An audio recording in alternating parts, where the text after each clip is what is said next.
Welcome to Really No Really. You haven't liked and subscribed yet? Really? Do it, or the puppets get angry. Now here's Jason Alexander and Peter Tilden. What ho, forsooth, and prithee welcome to Really, Nay, Really. So, lest one Are you not, going to be... lest one not pick up on our theme for the day. So today we're going to talk about, this is a thing. So, we all know there's boxing, there's MMA, there's mixed martial arts, there's all this stuff, there's wrestling and wrestling. There is a phenomena. That's growing. Growing? it's out of control. Where people, both male and female, don medieval armor or replicas of medieval armor, and with replicas of medieval weapons, swords, shields, beat mace, the living daylights flail, out of each other. Beat the living crap out of each other. Which is a fascinating thing. Until somebody goes either I quit or maybe ow, or they're out cold. We got to find out the rules. So yeah. I saw an article and then I read a story all about medieval combat is like the newest thing. And now there was an organization that started in Europe, but now it's spread. There's two organizations. And when I wonder if they fight. If you see this fighting, you won't believe it. And I got to ask our guest, who's a fighter, about the why and how he does it. And I also got to ask him, supposedly there was an incident with a Russian fighter where he was going down, but somebody reached into the ring and held his belt so that he's out, but he's not going down. So, like, what cheating, what this is like, what his wife says, what your that kids was an say. old medieval trick, actually. Holding the belt. Yeah, they would hold a dead knight up, erect, and let everybody beat the hell out of him while they came around the back. You know, Instead of in boxing, where you have a cut man, you got a belt man. That's right. You hold his belt up. Hold up at the so this fascinates me. You need a good visor guy. It fascinates me about the culture and why and how and who participates. Yeah, what this says about all of us, about, you know, we have a lot of combat sport, but, and I know people are fascinated, you know, it's almost like role playing going back. You know, we talk about it. We have medieval times where you go have a dinner and knights joust and they do. And Renaissance fairs are a huge thing. And there's it's almost like a Westworld thing of dressing up and living in a different time and a different period. But this idea of, and my son, our announcer, Noah, actually did this one time. Congratulations. He went down to play here in Southern California, and they put him in armor that didn't fit. And he went in and got his head handed to him. It's been months. He still has a scar. He's got a scar on his leg that's going to be a permanent. So this, you know what, it's like Dungeons and Dragons. We did an episode that it's celebrating its 50th anniversary. Yeah. It's like some guy during a Dungeons and Dragons game went, hey, oh, I went hitting. Yeah. I went out hitting. Why is this imaginary? I want to hit you and beat you with a club close to death. So we'll find out about that. But I'm just curious, and we can delve into what this says about us, etc. Why this is. But did you ever? You're going to tell a story about martial arts. Have you ever drawn to fight somebody? Do you ever have to really fight somebody? I have had one school fight when I was at school. I was on the receiving end of, I wouldn't call them fights, I would call them assaults. You know, when I was in grade school. But I studied martial arts for a number of years, and so I sparred regularly. I never competed, but I sparred in the school, and so I have struck and been struck in the name of sport. And I watch mixed martial arts all the time, and you can see that the combatants, they're into this, and they know. Yeah. Not only are they into the aggressiveness of being a fighter, but there's a certain kind of they know they're going to get hurt. They're going to come out of it, and I don't hurt, understand and they're that kind of personality. jazzed about that. There's a thing. I had to punch a guy once. I was going down a country road.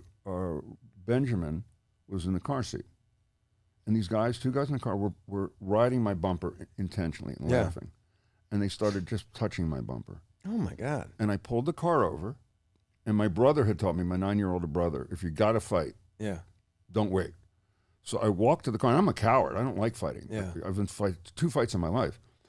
And I walked up to the window. The guy's getting out of the passenger seat, and he's yelling, "Oh, yeah, you want to take him on?" And the guy in the driver's seat rolled down the window, and without hesitation, I cocked my arm and punched him, broke his glasses, I think his nose. Wow. The other guy then got back in the car and they took off. My hand swelled up like a honey ham, like a honey ham. You betcha. It hurt like forever, and I felt horrible that I did it. Yeah. But these guys were putting my family in jeopardy. So that's the one time, and my son still, even though he's that little, still talks about that thing. But there was no adrenaline rush. There was no... No, I find, and the couple of times that I've had a street encounter way back in my 20s, no, I'm sick for weeks, if not months after that, because you're paranoid. You think there's going to be retribution for it. You don't know. It is unsettling to, when that's not your thing, to suddenly be in that. It's very disturbing. So we want to now segue to, if it is your thing and you're wearing 50 or 100 pounds of armor and you're in a ring with a sword going after somebody, or 4-on-4 or 5-on-5, what does that feel like? Our guest, Simon Rohrich. Is it Rohrich? Did I get it right? It's Rohrich. Simon Rohrich is an Arizona-based inventor, technology consultant specializing in mobile technical solutions, and he's also Baron Josef Donnerbauch. That I got right. That one I got right. Who's proficient in armored combat with staff, axe, longsword, and close quarters fighting. Holy crap. He's also handy when it comes to hand-to-hand group tactics. And let's not forget, you have a good grapple. And by the way, he's your man. Makes a souffle light, fluffy. You can't believe. Welcome, is it Simon. Baron or Simon? Who are we talking to here? You can just call me Simon. Yeah. Okay. All right. Well, thank you for coming on. So, give us some background in this, because how did it take off? So wait, before you even ask a question, for those of you not watching on YouTube, Simon, you're wearing armor, are you not? Male? What do you? Oh no, this is just a 3D printed shirt with some scale armor. Okay, it's a 3D printed shirt with scale armor on it. But behind you, you have a battle axe and other sharp objects on the wall. Well, yeah, I mean, I thought I would dress up for the occasion. Yeah, I don't get to talk to you people look. Let me just say, very often. This is a big deal to me, so I thought I'd do some presentations. And because of the weaponry behind you, I want to say from the heart, you look fabulous. Fabulous. Well, thank you. You look fabulous. Oh, thank you. I'm sorry, Peter. I interrupted to Billy Crystal. So give us some background on medieval fighting, how it's taken off, the rules. Give a tutorial to people listening who don't know the world, and then we can get specific with your world. Well, there's two different worlds of medieval fighting. There's the LARP, live action role playing fighting, and that's what most people are familiar with, and that's what I started in 1994, and that's where I have my name. That's where my name comes from. It's the Josef Donnerbauch, Baron Josef Donnerbauch. That's right. From my LARP background. I did that for many years. I did that from 1994 to about 2012. Then I saw a video online where a guy was in full armor and he got jump kicked, a flying jump kick in the back of the head, hit him so hard that his head almost exchanged places with his ankles. And the guy landed it, jumped around in full armor, and ran off. And I posted on Facebook, hey, where can I do this? Because I've always wanted something a little more violent than the role-playing, live-action role-playing that I was doing. In the SCA, which is Society for Creative Anachronism, can get pretty violent, but it's still limited to a role-playing scenario. And I wanted something more, and I was always getting in trouble for hitting people too hard or being too aggressive. Because I'm essentially a Dungeons & Dragons nerd with anger issues. But anyway, so in 2012, a friend of mine contacted me and he said, hey, the first United States team is forming and they're having a world championship in this kind of unlimited format medieval combat. And so I got my armor right away. Cost me a pretty penny because it was hardened steel armor. You have to have hardened steel armor to survive. And went over to Poland and fought in the first World Championships against about 20 other countries back in 2012. And the organization is set up that you have tournaments. the best guys get to represent the team at the national level, and then those teams go to the world championships. So it was against the best and brightest, most violent nerds of other countries. Now, keep in mind, in other countries, it's not considered so much a nerdy hobby because that's their heritage, whereas the United States has a bunch of European transplants. So it's not the same, but still a high number of nerds. And I got to knock people out. We showed up there as a team. A lot of us were LARPers, and we saw people getting pulled out of there on stretchers. I think we saw like 12 people on backboards getting pulled out, and we were like, good "Oh times. my God, what Good did we get We're ourselves home. into?" We are home. Yeah, we found our Wow. tribe, Peter. Oh no, we were kind of terrified as a group. Oh, okay, good. because Yeah. We had been role players where there's a certain amount of camaraderie and niceness, and while that exists in the medieval MMA thing, it was a lot rougher than any of us had seen. Luckily, I'd been a bouncer for a decade by that time, so I just went out there and just fought people in a group format, which was what I was used to. So my squad did pretty well, but pretty much everybody there got their asses collectively kicked, despite being some of the largest people and largest fighters there. Simon, before, there's so many questions, and I know Peter's going to jump in, but just because I am not well versed, and perhaps others listening aren't, can you explain the difference between LARP and what we're talking about today? Okay, LARP is super fun, immersive, but it's live action role playing. And part of that role playing that they do is the combat. Obviously, they have to role play a system where, if I hit you really hard with my foam or my stick, and then you're sort of on your honor to acknowledge that hit and be like, "Oh, I'm dead, my lord," and you fall down or do some role playing. Right? Got it. So it's not a board game situation. You're up on your feet. You're acting this stuff out, but you're using implements that are gentler. Is that basically the difference? Yes, and the armor's lighter, and it's also not a combat sport, which, a combat sport involves pain, trauma, much like boxing or MMA or anything else. Sure. The LARP aspect is fun, and it can be bruising and tough. And in fact, some of the best medieval MMA guys were really accomplished LARPers who translated those skills. But medieval MMA is a combat sport where you knock people out. There's no imaginary hits. Gotcha. Okay. For example, in the LARP, if you came up and you hit me in the side of the head with an axe, it might hit my head, might give me a good bonk, but then I'll be like, "Oh, okay, I'm dead," and fall over. Right. Medieval MMA is to the pain. For any of you, yes, Princess the Princess Bride fans. fans. Yeah. Right. Simon, and I say this from a good place, and we'll get to this. What's wrong with you? so let's do, before we again, as basic info, tell us the weapons used and the rules, and then we can get into the personal issues and the different organizations and stuff. What is this like? What does this look like? Like what weaponry do you have, and what are the rules to take somebody out? So the rules are out. primarily no stabbing, because that was the most effective way to kill somebody. Good. The rules that we use are from tournament rules back in the 12th to 14th centuries. Good.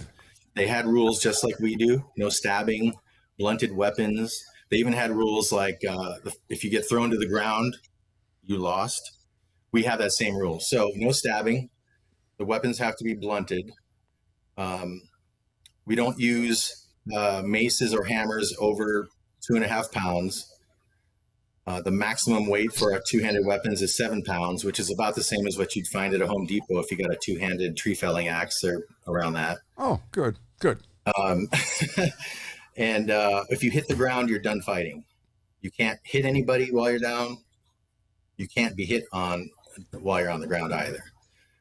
And then it's multiple formats: 1 versus 1, 5 versus 5, 10 versus 10, 21 versus 21. They've even gotten to like 150 versus 150 at the World Championships.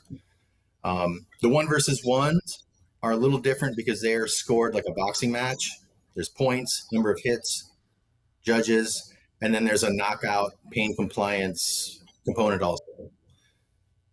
I would imagine in the 150 versus 150, there's some friendly fire. Oh yeah. There's got to be. Hey, Jacob, come on, man. I'm on your team, I'm your schmuck. team. I didn't recognize you with your. Yeah, your Take your 7-pound hammer and shove it up. Lift the visor. Give me a work. Wow. It's totally true. Friendly fire is the worst because you're not set up for it. You're not ready for the direction it's coming in. So it's way likely to knock you out. Yeah. I've broken friends' arms before by accident. Ah, come on. Who hasn't? And then you go out for a beer after with a good arm? You know, and I hit him with an axe. I was going for the guy's head and I missed and hit him here. And we're wearing hardened steel I did that armor in the for way impact. into the studio. That's no big deal. Don't feel bad about that. The worst I've ever done is knock the Danish out of Jason's hand. That's about it. And that's because it had a fly on it. That's exactly. I was saving you. So Simon, and the other thing is, I saw this stuff, the MMA stuff, where you're in a ring. What is that? Where two are in people are in like the boxing ring. What's that called? So it's the same format. The most successful version I've seen and that I've seen going around the internet is called Nashville Medieval Armored Combat, and that's the same thing. It's basically exactly what I described, except in an octagon with fencing to protect the spectators from flying weapons that get broken, and also to probably from a marketing standpoint to bridge the perception where we have an octagon where crazy stuff happens. We're all used to that now for the last 15 years. Right. And so now they want to, mix that with a new format in the form of the armored combat. So all of this stuff that you've seen on the internet came from that first 2012 29 guys that went out. And what you see now is what's grown since April of 2012. And who? So I also read there's funding, and then there's some of the stories are it's funded by the Russian mafia. Some oligarch is funding. Who puts up the prize money for this? State Farm, Aetna. Who puts up the money for this? Progressive. So early on, the Russian teams were funded by like the son of a Russian oligarch who was involved in a way that I can't quite describe because I don't speak Russian, but let's just say that there's lots of betting going on, right? Okay. And so their funding, I think, fell under the whole, we like to watch Slavic men beat the crap out of everybody else. So they had full-time fighters that were paid to do that. Some were, but the sportsmanship from the Russian fighters was good, but the cheating from the organization was notorious. Got it. Which is, you guys touched on that a little So bit. you heard that story about the guy who was up to win, and they were holding his belt through the ring or whatever, so that he wouldn't fall down. My friend Joel had the camera up in the stands, and he had a high-speed camera. I went through about 20,000 pictures and found the first 5, sent those out because I'd heard that it happened, and the guy denied it. So my friend Joel had the fancy camera, and I went up there and went through the pictures, found the guy reaching through the fence and holding the Russian fighter up. And the thing is, the Russian fighters were good enough to beat us. They didn't have to do that. Right. But there's sort of this mentality of if you're not cheating, you're not trying hard enough or something like that, which is... We have that garbage sewn on a pillow. sportsmanship. My living room, we have that on a pillow for my family. My father handed that down. Oh, God. So then that actually started a fissure. And after that, those pictures came out and there's no denying it because the video of that fight mysteriously disappeared. It was a new organization, so all the Western countries, minus Russia, formed a new organization called the IMCF for more fair competitions. I fought in that world championship and actually won the world championship. I should mention you are. I didn't do that in the intro. You are a world champion multiple times and medals around the world. So who funds this organization? If that one was funded that way initially, where does the prize money come from? Well, now it comes from event organizers that want to sell tickets or merchandise or food or turkey legs. But there isn't really a ton of prize money. This is still. I was going to say, I was going to say, is it a belt, a trophy, a plate? No. What do you? This is, or is it just for the love of a concussion? I have made so many tens of dollars. I cannot tell you how many tens of dollars Yeah. I've Yeah. made. No, so the largest purse I had was on a History Channel. It was 10K. And they had a History Channel series called Night Fight. They did a season of it. I was on episode 7. 10K, that doesn't even pay for a Kevlar jockstrap. No. No. It would pay for maybe 2 suits of armor, but that's about it. Well, that's why. So I was going to ask that. It's an investment to do this, but even where do you go for a suit of armor? And the other question, I'll throw them all at you, answer in any order you want. My impression is, if I'm covered in solid steel, what's hurting me? How come I'm still getting hurt inside that can? I've never quite understood how the armor isn't. I'm guessing fully. When I clump you with on the head, the helmet then gives you the concussion. Well, that could be, but I also know that the helmets are now it's not like it was, but they're a little more that's football cheating. helmet-y. Then that's not a medieval helmet. But where do people get this stuff, and how protective is it, and why isn't it fully? All right. Well, to answer your question about injury, it's probably the same reason why people still get hurt in car accidents. Nothing is proof against sufficient force. Sure. Yeah. So you can only make things so safe, just like people still get hurt in collisions and everything else. The seat belts leave a massive bruise that will cover your whole torso when you get hit in a car accident. Yeah. So it's the same thing. It's and then the joints in the armor have gaps because you have to be able to move. So if you want to hurt somebody the most, you aim for those gaps. You learn to see your opponent's armor, and you learn to identify their weaknesses based off the armor type. And so sometimes the shoulder will come over and leave a gap right here, so you can hit somebody right in the scapula, paralyze their arm. Sometimes it'll hurt them enough for them to drop.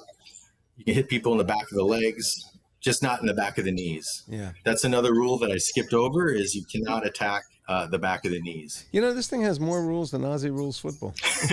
I'm swinging a club. Because Aussie rules football, I think there's no eye gouging. That's about it. Everything else is on the table. But these guys, so you get the chainmail. I was joking. Where do you get the chainmail? Where do you buy the armor? Where do you get this? Blacksmith makes it for you? Yeah, exactly. There's a cottage industry that the internet's really helped with, and then our first foray overseas really brought a lot of the Ukrainian and Polish craftsmen to the United States. But it's a cottage industry. At the time when the United States first went in the sport, there was maybe 2 people in the United States that did hardened tempered steel, because it's not like the normal steel that you see in reenactment stuff where it's a $200 breastplate and it's called mild steel. This stuff has to be hardened in the same way that swords are quenched. You see a sword that's been quenched in water to harden it? Yeah. You have to do the whole piece of armor, right? The whole thing. Because if you wouldn't, you'd risk death, essentially. If you don't have your I love armor. I love the chuckle. So what's wrong with you? The fact you said you had it. No, thank you. Dr. Tilden, your patient, sir. So you said you had anger issues. Pardon me, I go to therapy for that rather than to the blacksmith. There's something there that I'm sure, again, reading your bio, technology consultant, mobile technology, you're educated, you have a regular day job, and yet you get the rush, the adrenaline rush of doing this, again, looking for gaps in chainmail so you can take somebody down. And the rush, is it you can't get that kind of endorphin rush doing anything else in your life? So this is really, really that big a deal because you've been doing it a long time. Well, I've been in combat sports a real long time. And it really just comes down to a rough childhood with a dad that probably shouldn't have been a dad. If we want to bring the tone of this whole thing down. It's actually, that is really... It's informative. It is informative, and it's really interesting because you probably heard the intro that Peter and I were doing. I mean, I studied some martial arts, but I was really in it because I was the target of bullies, and I just wanted to be able to... I was too. Yeah, put up a little bit. But it seems... I would be surprised if someone who didn't have... something that was frightful or fearsome or in some ways brutal in their childhood, I can't imagine the average Joe who didn't have that experience being drawn to something like this. Do you find that the people that you know who are part of the sport, do they have a similar background to you, a similar journey? A lot of them do. And in fact, we do a ton of veteran outreach because it's a very effective therapeutic activity for people that are trying to master those adrenaline dumps and deal with these panic attacks that they have, but still follow rules. So our sport provides an exposure therapy for them so that they can become, it's let them it helps them get off of medication. It replaces therapy in a lot of ways that you can't get. And the camaraderie under duress is something that they seek and that they don't have in civilian life. So there's a huge PTSD contingent of people. We have several bona fide war heroes in our groups. And then you find people that were bullied, just like you and I were. But, I think humans have a need for physical combat. And I know this sounds silly, but if you think about it, written language is in the last 0.001% of human development on the planet. The last 1/10,000th of the time has been written language. And before that, we were hunting down mammals and mammoths, and we were, fighting for our lives. And so I think that there's a component in our psyche that requires some kind of conflict. And it could be pickleball, it could be badminton, it could be any of those things. But there's like a need, even a slight need, for conflict. And it doesn't have to be visceral like what I'm doing. But I think a lot of the problems we have today is because there's no outlet for this kind of thing.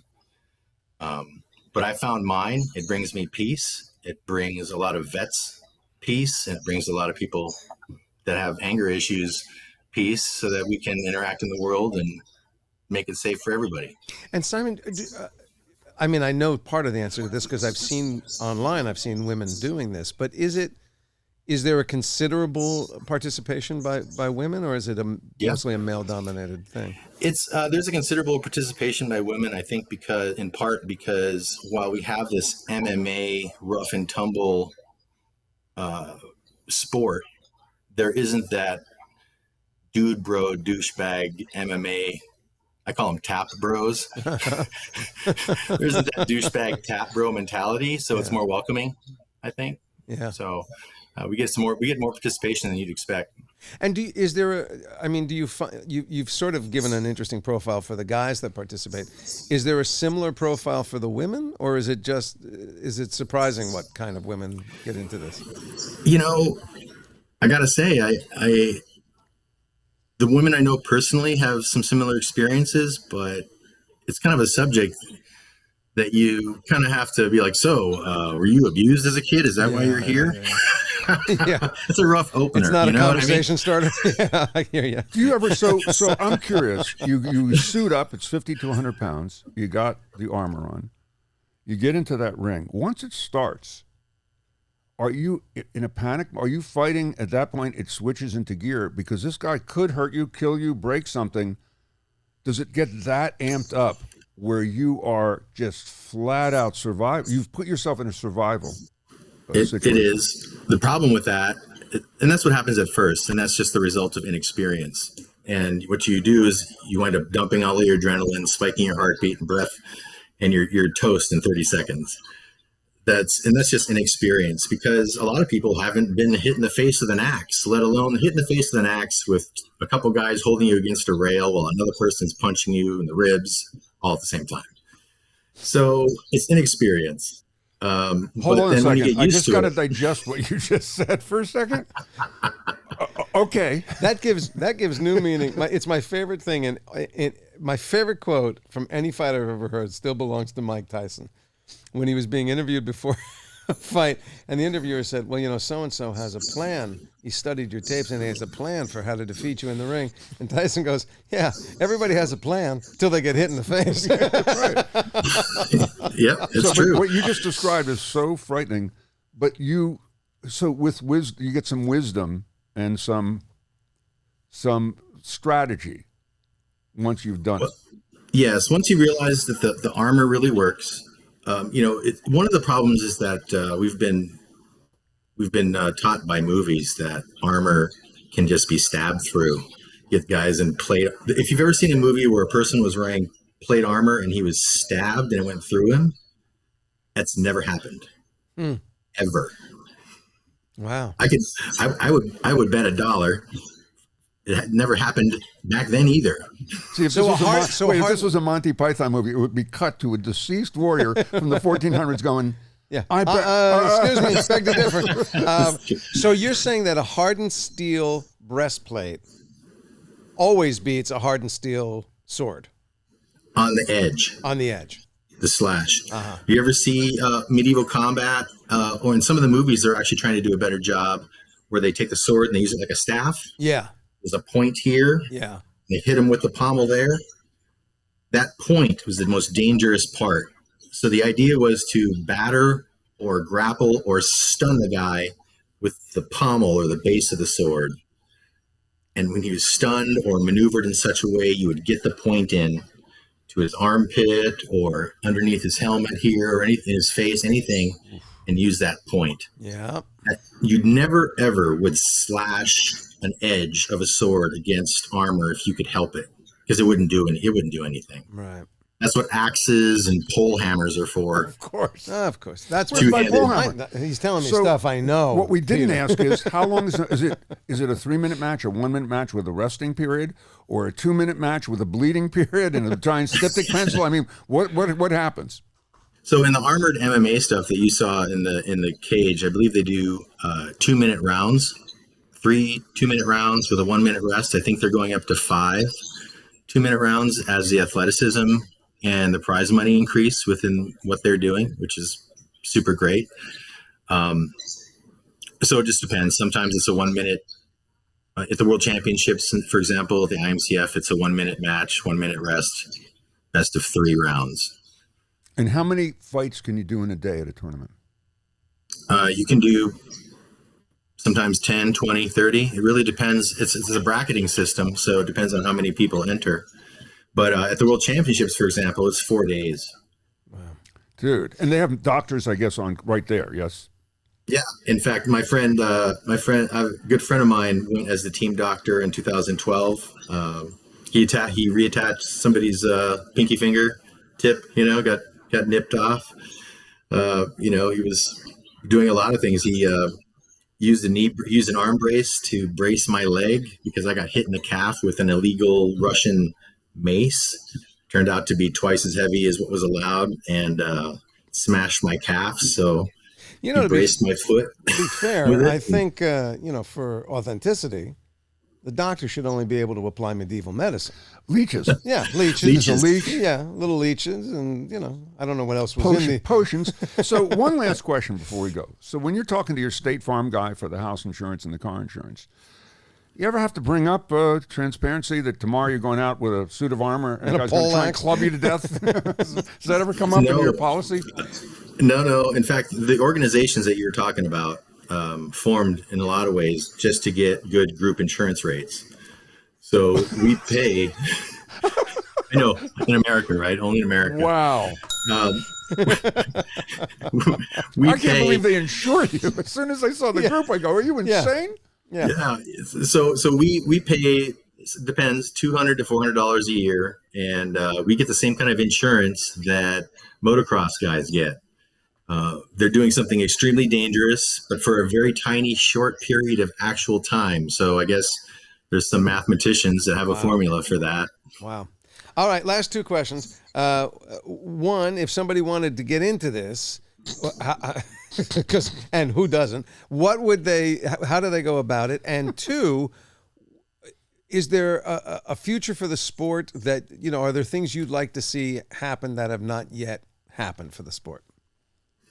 As far as the future of the sport, right now, I mean, I guess maybe I shouldn't say. I don't know. It's not really my deal. Oh, I'll say say it, this out say it, loud. say it. Nobody Say this out listens loud. to this Say show. it, Don't say worry it. about it. This this is a unregulated contact sport that has no rules that have been written to regulate it in Vegas in any way, shape, or form.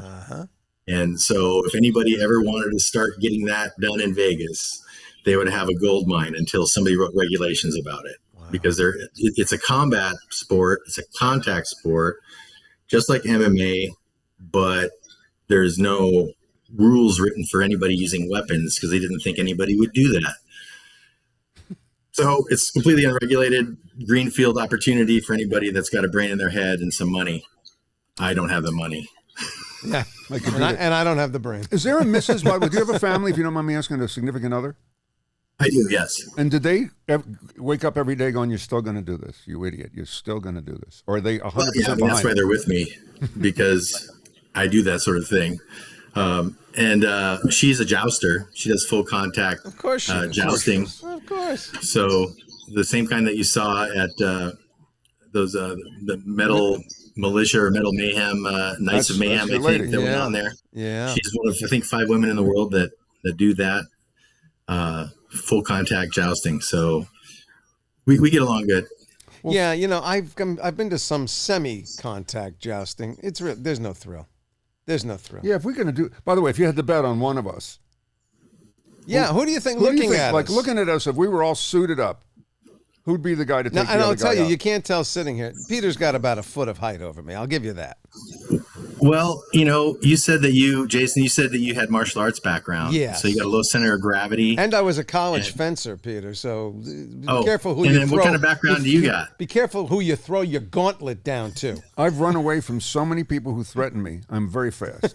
See, here's the thing: is that what he was talking about? No hesitation. Remember when he was talking about his story Yeah. about the traffic thing? Yeah. So in martial arts, you're taught some respect and restraint. right? Yes. If you run up against a guy that has no hesitation, Yeah. person that hits first wins first. Yeah. There you go. There's an Oh, unwritten thank rule you, in thank martial arts that says crazy beats good every time. Thank you, Simon. Thank you, Simon. So I would say if you guys fight, you'd better hit Jason really quick or you're done. Yeah. Yeah. All right. Except I've seen Jason go up steps. I got some time. Oh, really? Yeah, really? No, really. You know, you are always denigrating. I challenge thee, Squire. You know what? I could take you out with a turkey leg. I don't even need the sword. Wait, you brought a Oh, turkey and I leg? believe the website. There is a website too Yeah. if you want to start fighting. Yeah, tell me. I believe it's called startfighting.com. I What think else is would it's it be? called. But you can find all of these groups are on Facebook, and you can type in armored combat or the Eastern European word for it, which is called Buhurt, and that's Buhurt. That was all over our research. Buhurt. A half a page of research we did here, Peter, and Buhurt is standing right there. Well, thank And you. if you want to see some of the terrible things I do to people, check out my YouTube channel. Oh, I And checked you that can out. just- Trust me. We're gonna send people to you. How big are you, by the way? How tall and what's your... I'm about 6'2", about 280 to 300 pounds, depending 280. Wow. 280. Yeah. Whoa. Yeah, I grew up on a farm, so people ask me, so how do you hit so hard that you can drop anybody with an axe, no matter where you hit them? And I just say, well, you got to be shoveling shit and doing man's work by the time you're 8. That's the name of my book, Shoveling Shit and Doing Man's Work. That's my bio. Well, thank you so much for being on, Simon. Baron Josef Donnerbauch is the way. Is that the website? You look under Josef Donnerbauch, or do you look under Simon Rohrich. Rohrich, okay. In the sport, we don't do any of the role-playing stuff. We just like to beat each other up and then have beers and hugs afterwards. Simon, thank you so much. Simon, we wish you well out there. Thank you. Watch thy back. I appreciate it. Yeah. If I had a lute, I'd play it. Thank you, sir. A pleasure. See you later. There you go. So what the actual hell did we just... What's amazing to me, and this always happens with our show, we try and find something that truly makes us go, really, no, really, that exists on the planet. I know exactly where And you're gonna go. hopefully, it's fascinating. Hopefully, we can add some humor to it. Yeah. But you get into the reason behind, and when he was talking about the anger issue And the vets. again, we always said with this show we would try and do everything positive and not be negative because there's enough division in the world. But I guess there's a percentage of the population that has to control their anger, their vitriol, Yeah. and have an outlet for it. When he said the PTSD thing in soldiers, and this helps them, we can't relate to that because of how violent that is. And if you look at it, I sent Jason in preparation of this a video of a guy, they're wearing a helmet, he gets clumped and you go down. He goes down and he does not get back up again. And I think at the world champion last year, there were 240 participants and 64 or something went out on stretchers and stuff. So I look at that and I think, is this therapeutic? It's so foreign to me. You know, I hear what he was saying about using it as a kind of a therapy for things like PTSD. But I don't know how to say this so it doesn't sound like I'm being a smartass, but he had a blade stuck in his head. The guy who wielded that blade, does that not give him more PTSD? I mean, in a sport. But because it's you're both agreed to the format, you both agreed to the thing. What I wonder about, and I didn't get to ask him, is so you're a human being, you're fighting me. In MMA, I'm watching you, I'm seeing you, I'm hurting you, but we're doing our thing. Right. As soon as I put on a face mask and a visor, I'm just a thing. It's now you dehumanize the other person. I wonder what that feels like, because now you're fighting a concept. You're not fighting a person. There's no humanity there. Well, now you're describing modern warfare, where the combatants never. So that really I wonder the element there, if that dehumanizes again in PTSD. If I kill you accidentally, if I did something horrible to you, but then again, I guess both of you did it with an agreement. Yeah, I guess it's I don't know. It's hard to wrap your head. It's hard to wrap your head around, but it is increasing.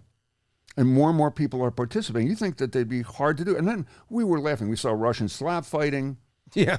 In bars, they have axe throwing now. There's different ways to let out. It's this whole romance of medieval thing. If this didn't have a medieval flavor to it, you go, these are just people beating the crap with out of each other. With sticks and clubs. They picked up a wooden spoon from the kitchen and they hit each other.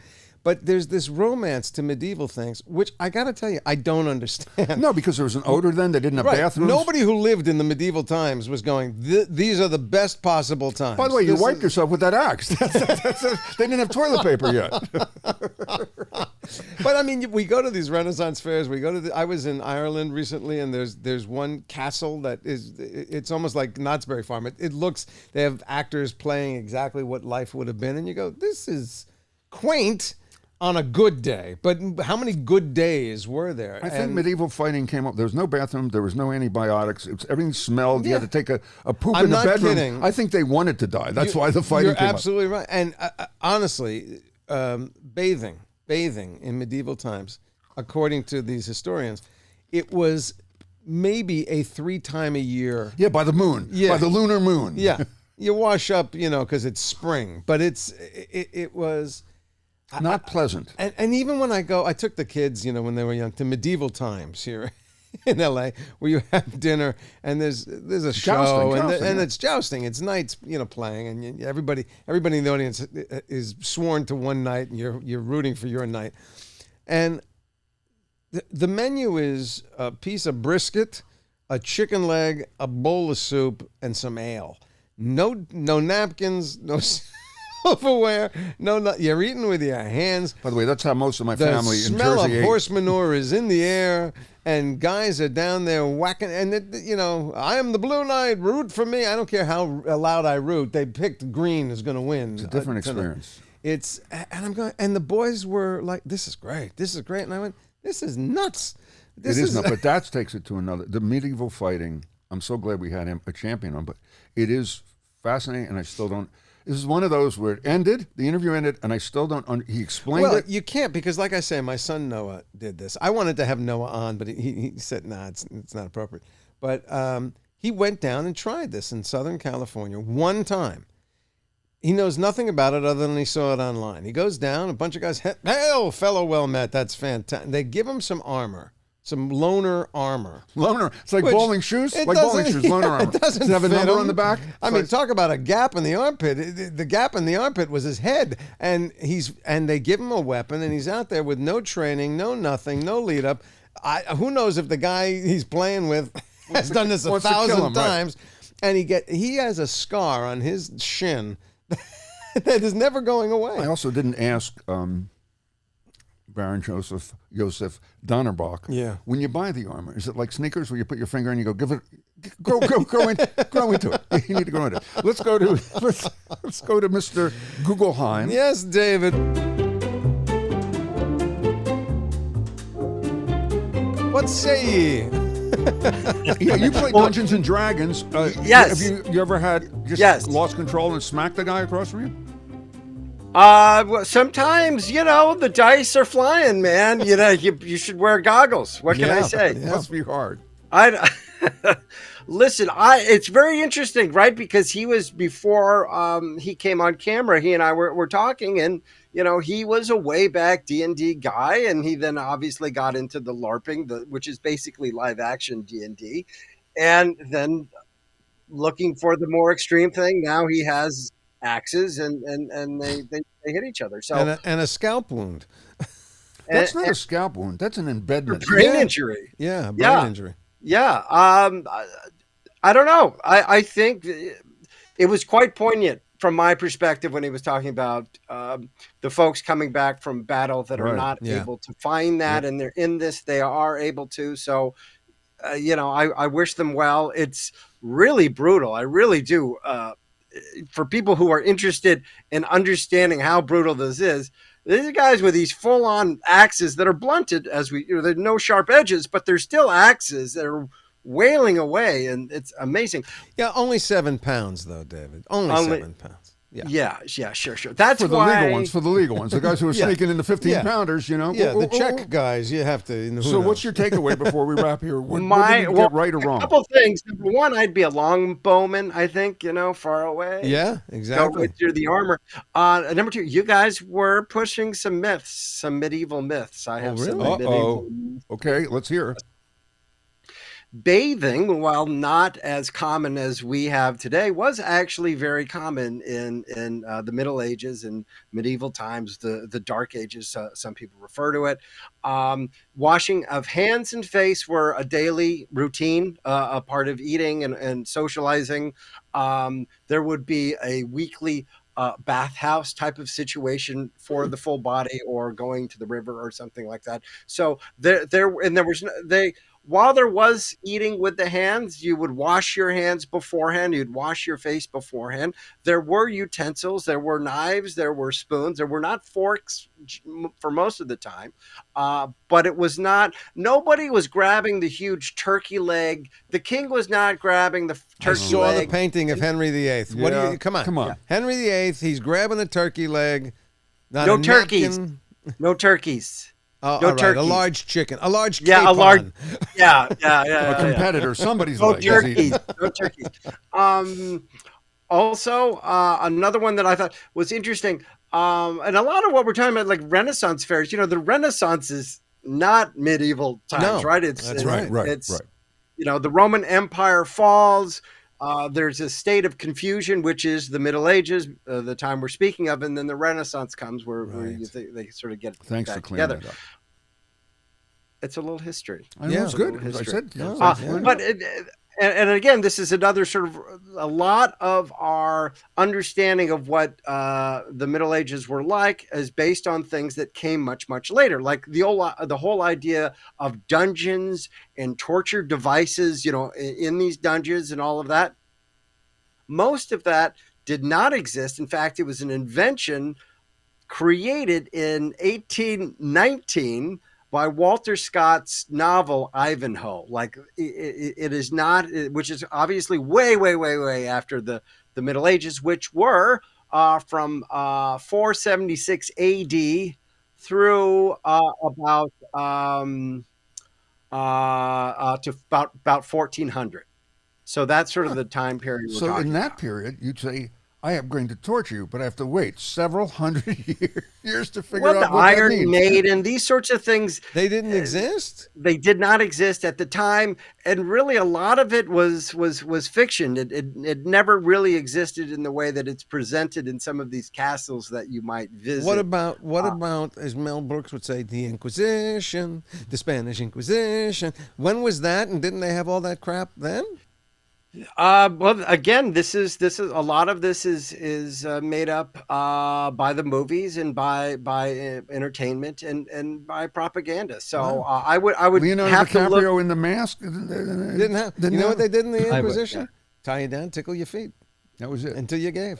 Yeah. So it was years before they said, "We got 4 ropes and 4 horses. What do you want to do?" And they go, "I don't know. I have no idea." And then drawing I quartering. find it hard to believe that they didn't have a methodology for brutality during the medieval times. If you're Well, in they the just dungeon- probably kill Yeah. you. I mean, Oh, you that's know. Yeah, true. but They would just kill you. they'd play with you Well, before you they need, killed you. you need a writer's like a writer's room, guys. What are we thinking here? Yeah. Right. Ideas. Let me tell you something. Hot poker. I little think bit of hot I think poker? there was a little. I think there was some shenanigans. Right. I don't think Sir Walter gonna Scott tie just you- out of nowhere said, "I got." You I'm know, tying you a I chair. got Renaissance. I'm tying you to a Renaissance. chair, and we'll take hours to figure out what to do with you to make you talk. I don't know what to do to make them talk. Hungry? David, Make What you are my they going to mother's say? cooking. That'll teach What you. are they going to say? What do you want me to say? I mean, that's Yeah. fascinating. David, you always come through, man. Thank you. God I bless. still don't believe the God bless washing us thing, all. but that's okay. Thank you, David. May the gods sing thee to Valhalla and beyond, sir. We're You know, it's weird. After Well, all you of know this, what? Holla, You know we're what? up there You know, now. I work with the Improvised Shakespeare Company. I know how to do this crap. yeah, good. Yeah, Good for you. Good for you. A little It's plug. fascinating. Little plug, Thespian. 'cause I'm It's a thespian. I'm producing them off Broadway later in the year. Ye is boring me. Oh, Ye is going long. Okay. now I know why I'm going to buy a mace and a scab. Thank you, just and to I'll take buy care the of it, thing from him that it was implanted in the head. Yeah, and then laser your face onto it. That's the kind of lovely memento I'd love to I got a have. gift for you. Yeah, why laser his face on? A piece of his face was on it. Why do you have to augment? If you're a real man, you would have left it in your skull. And That's walked right, around and like walk that around. and hung your laundry. And let me tell you, see, you walk into a Renaissance Your thing head? in your head, You're the and winner. that's right. the That winner. is psychological warfare Thank you right for there. listening, everybody. Thank you for watching, and I hope we've cleared up medieval times for everyone out there. Yeah. And if you want to fight, Goodbye and good luck. good luck.